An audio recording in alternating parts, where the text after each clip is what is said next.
All right, so we have been spending our time talking about mitosis, and mitosis is the primary form of asexual reproduction. So I think it's important that we distinguish between what is asexual reproduction and what is sexual reproduction.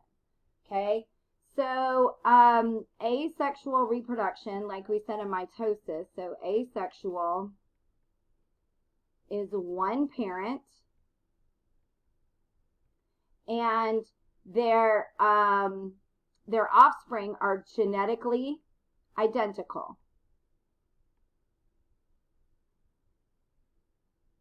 Oh my goodness, I can't spell.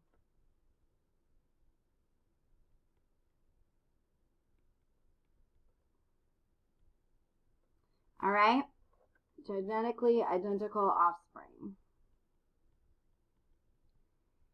Now, in what way would this be advantageous? Okay, so like what are the advantages to this? So we'll just put advantages. Okay, well, number one, if you don't have to worry about finding a mate. So no finding a mate. Okay, so depending on the species or the organism, you know, there are some birds that spend years creating this unique nest to attract females, and they just spend so much time and energy just to attract females. Okay, it doesn't require as much energy.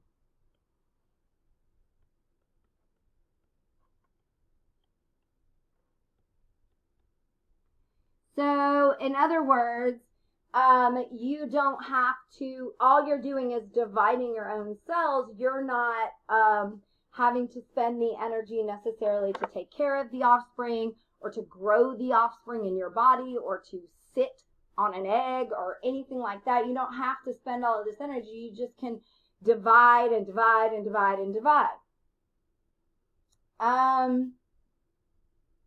Also, if the parent has already adapted to their environment, then it's advantageous for all their offspring to have that same adaptation. So if they are already adapted,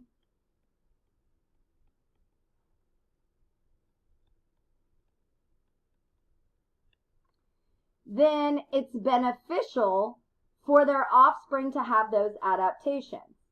Okay? Or they're in a stable environment where it doesn't change.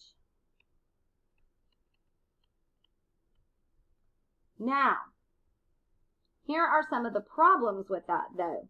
So we got to have, we'll do green for problems or disadvantages.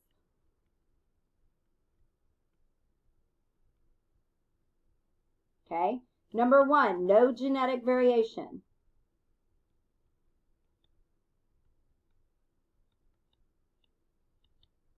Okay, number two, it does, if the environment changes,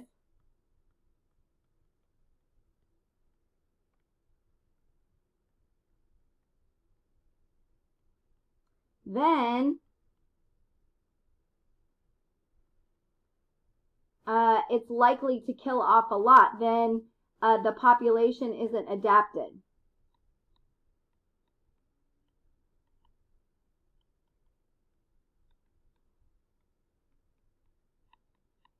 So they would have adapted for a warm environment, and if it got really cold, they weren't adapted to that, and they would all die. That's bad. You don't want any of that. And so these are pretty big disadvantages, right? And so most multicellular organisms undergo sexual reproduction. So even though the sexual reproduction, so I'm going to come over here, sexual, I thought I did blue, okay. Sexual reproduction is set to deal with these disadvantages. So sexual reproduction provides genetic diversity because you have two parents. You're combining genetic information from two parents.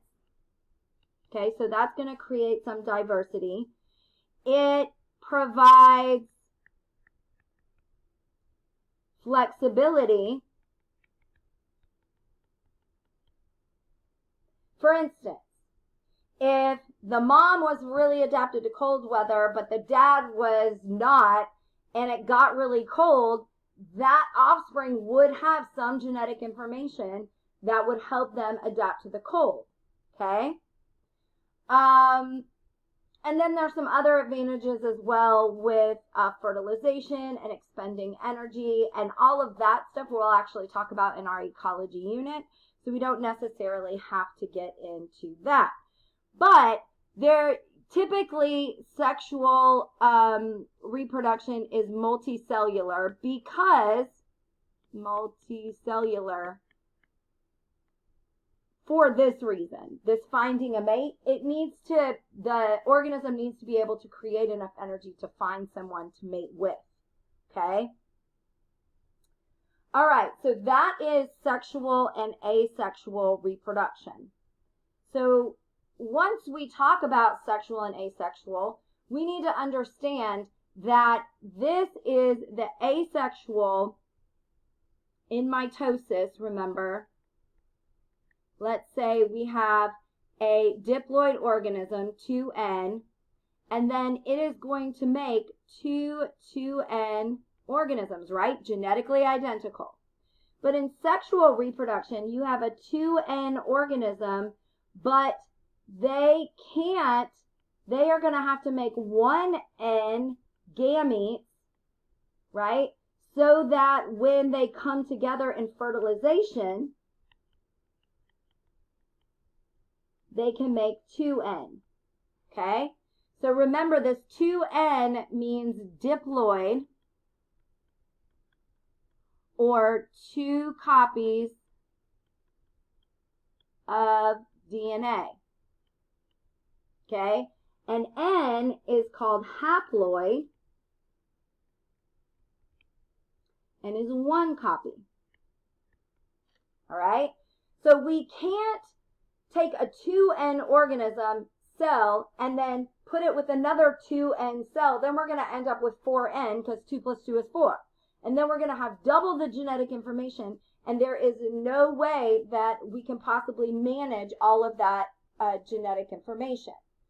All right, now, you had a section in your reading about alternation of generations and all of this stuff regarding diploid and haploid. So here, I'm just going to try and I'm going to pull over this thing here, and I'm just going to kind of show you what that means, okay? So first of all, if you're looking here, and I don't think it's going to let me draw on here, unfortunately. If you're looking on here, this is us. Here we are. We are diploid. So you sitting at your chair, watching this video are a diploid organism. You, however, are creating special cells, or you have special cells in you. Women have all the eggs they will ever have when they're born. That's a topic for another day. Anyway, so you have these haploid cells. So all of your life is spent as a diploid organism. From the minute your dad's sperm met your mom's cell, you are a diploid, or egg, you are a diploid organism. All right? Now, not all organisms function that way. So some organisms, like this, they live, so their adulthood is in a diploid, right? But most of their life is spent as a spore or a sporophyte. And so most of their actual life is in a haploid state. So most of it'd be like if most of your life you were a sperm, right? Which sounds ridiculous, but that's essentially what it is. All right, and then alternating generations spends equal amounts of time of their life in a haploid and in a diploid state. That's basically all you have to know from this picture. So I am going to take this picture and I am going to add it to the whiteboard that I've been using here at the bottom, so that when I take a picture of this, it will be included, okay? So that's basically sexual and asexual reproduction.